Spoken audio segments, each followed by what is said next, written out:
my neighbor stealing water from my house. But instead of confronting him, I flipped one tiny switch that destroyed his pump, cut off his electricity, got him fined, and left him homeless. And the best part, I never even touched his property. If you have ever been taken advantage of by someone smug enough to think they had never get caught, this story is for you. Hit that like button, subscribe for more twisted tales of justice, and settle in because this is not just petty revenge, it's chaotic. I had just bought my first home. I fixer upper in the heart of Asia's capital.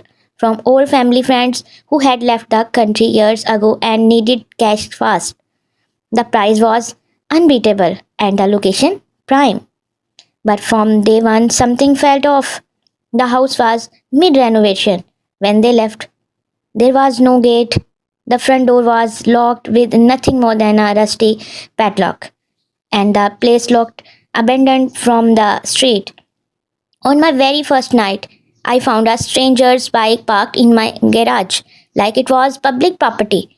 I dragged it out and had a proper gate installed the same day. Later, I saw an angry man banging on my gate for 15 minutes before giving up and riding off. That's when I realized I was not just inheriting a house, I was inheriting the problems that came with it. A few days in, I learned about the neighbor next door, an elderly man living on the ground floor of a tall, crumbling three story house. The upper floors rented out to tenants. I had heard from the previous owner that he was furious they sold the house and not shy about voicing it. But I was 6 feet tall, owned three large dogs, and did not scare easily. At first, it was quiet. Just a few people still treating the house like it was abandoned. Blocked my gate, ignoring the no parking sign I posted. But the real problem that started with a shower. I was in the middle of a shower when I noticed something strange. My water pressure dipped hard. Second later, I heard the low mechanical hum of the neighbor's water pump kicking in. Coincidence? Maybe, but my instinct said otherwise. I waited until his pump turned off. Then I turned on various taps. Pressure was perfect again. That's when the puzzle pieces started clicking into place. For years, my friend thought their rising water bill were due to leaks, but now I had a new theory. This old man was stealing water from the property while it was empty and kept down it even after I moved in. I tested it over several days, waited for his pump to kick in, checked my pressure every time I dropped. Every time the pump shut off, my pressure returned. There was no doubt in my mind. This untitled geezer was spawning water from my home to supply his tenants. And you know that? And you know what? It was not even about the money. Water here cost barely $5 a month. It was about the principle. To arrogance. The arrogance, the complete lack of shame. He thought he thought he could leech off my house without consequence. He was wrong.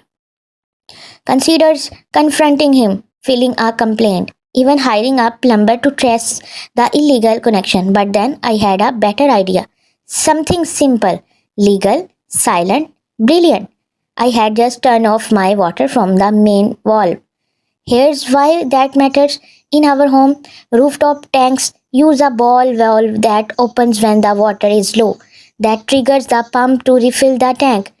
But if there's no incoming water, the pump just keeps running forever, starving the pump, burning it out. And if your house is still wired like it's 1995, that could mean fried circuits, blown fuses, or worse. So, on a quiet Monday, I waited at 9:47 p.m. I heard the familiar hum of the pump from next door. Click. I shut off my water supply. Then I waited. Around 3 a.m. voices erupted, muffled, frantic. I peeked out the window, saw tenants in pajamas are going outside. Why was there no water? Why was there no power? By morning, the shutting reached a crescendo. Tenants were threatening to move out, furious about the lack of basic utilities. One storm of dragging her laughed, yelling about calling the police. I stayed silent, watched, listened. Justice served cool. The aftermath beautiful.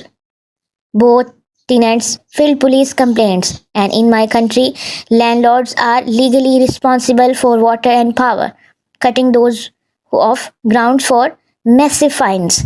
Turn out the overworked mum had fried the old electrical wiring in the house. All three floors were out of commission.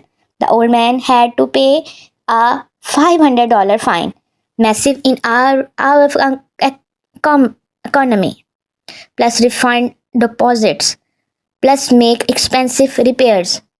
Worse, he lost his only income stream, and just like that, he was moving in his daughter, defeated, and all I did was flick a switch. A few days later, he appeared at my gate. No yelling, no threats, just a question. Did you turn off your water that night? I met his eyes calm as a pond. Yeah, I had a leak. Waited for the plumber the next day. He paused, held my gaze, trying to read me, then nodded. Oh, okay, and walked away. We both knew the truth, but only one of us had power now. This was not about money, it was about boundaries. This man trespassed figuratively and literally, thinking I had been too time to stop him. But I did not need to yell, did not need to fight. All it took was patience and one simple silent act of justice. Now his house sits empty, his pride shattered, his tenants gone, and me, I finally have peace and a gate that actually locks. Sometimes the best revenge is not loud, it is not dramatic, it's quiet, thoughtful, and devastating. Because karma does not knock, it flips your fuse box and drains your tank.